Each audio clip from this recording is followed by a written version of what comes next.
తీన్మార్ మల్లన్న లాంటి వ్యక్తిని చట్టసభలకు పంపిస్తే నిరుద్యోగుల గొంతుక అవుతాడని టీపీసీసీ లీగల్ సెల్ రాష్ట్ర చైర్మన్ పొన్నం అశోక్ గౌడ్ అన్నారు. నల్గొండ, వరంగల్, ఖమ్మం పట్టభద్రుల ఎమ్మెల్సీ ఎన్నికల్లో గ్రాడ్యుయేట్ ఓటర్లంతా కాంగ్రెస్ పార్టీ అభ్యర్థి తీన్మార్ మల్లన్నను గెలిపించాలని కోరారు. మంగళవారం నల్గొండలోని మంత్రి కోమటిరెడ్డి వెంకటరెడ్డి క్యాంపు కార్యాలయంలో ఏర్పాటు చేసిన విలేకరుల సమావేశంలో టీపీసీసీ లీగల్ సెల్ రాష్ట్ర చైర్మన్ పొన్నం అశోక్ గౌడ్ మాట్లాడుతూ తీన్మార్ మల్లన్న జర్నలిస్టుగా అనేక సమస్యలపై పోరాటం చేస్తూ వస్తున్నాడని అన్నారు. నిరుద్యోగుల సమస్యలపై అతనికి పూర్తి అవగాహన ఉందని తెలిపారు. గతంలో కూడా ఎమ్మెల్సీగా పోటీ చేసి కొద్ది తేడాతో ఓటమి చెందాడని అన్నారు. తీన్మార్ మల్లన్న లాంటి వ్యక్తిని చట్టసభలకు పంపిస్తే నిరుద్యోగుల గొంతుక అవుతాడని అన్నారు. గ్రాడ్యుయేట్ ఓటర్లంతా ఆలోచించి తీన్మార్ మల్లన్న గెలుపు కోసం కృషి చేయాలని కోరారు. ఎమ్మెల్సీ ఎన్నికల్లో గ్రాడ్యుయేట్ ఓటర్లంతా ప్రశ్నించే గొంతు తీన్మార్ మల్లన్నను మొదటి ప్రాధాన్యత ఓట్లతోనే అత్యధిక మెజార్టీతో గెలిపించాలని కోరారు.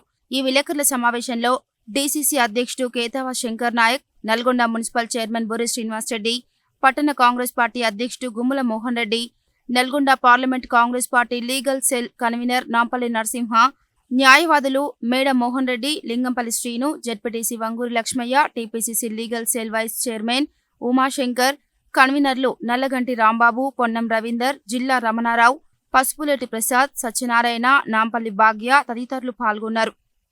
ఎవరైతే బలహీన వర్గాలు బాధితులు ఉన్నారో వాళ్ళందరి పట్ల వారు చేస్తున్న పోరాటాన్ని గుర్తించి వారిని మనం శాసనమండలికి పంపితే శాసనమండలిలో కూడా మన వాయిస్ను ఈరోజు కాంగ్రెస్ పార్టీ అధికారంలో ఉంది.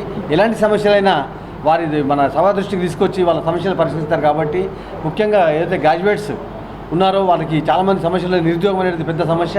ఆ సమస్య పట్ల వారికి పూర్తి అవగాహన ఉంది. కాబట్టి ఈ సందర్భంగా మీ అందరికీ కోరుతున్నాను, మల్లన్న గారికి మద్దతు ఇచ్చి గెలిపించాల్సిందిగా రానున్న శాసనమండలి ఎన్నికల్లో కోరుతున్నాం. ఈ సందర్భంగా మేము యూనివర్సిటీని కూడా సందర్శించి యూనివర్సిటీ విద్యార్థులు కూడా మాట్లాడి వీరికి మద్దతు కోరుతామని తెలియజేస్తున్నాం.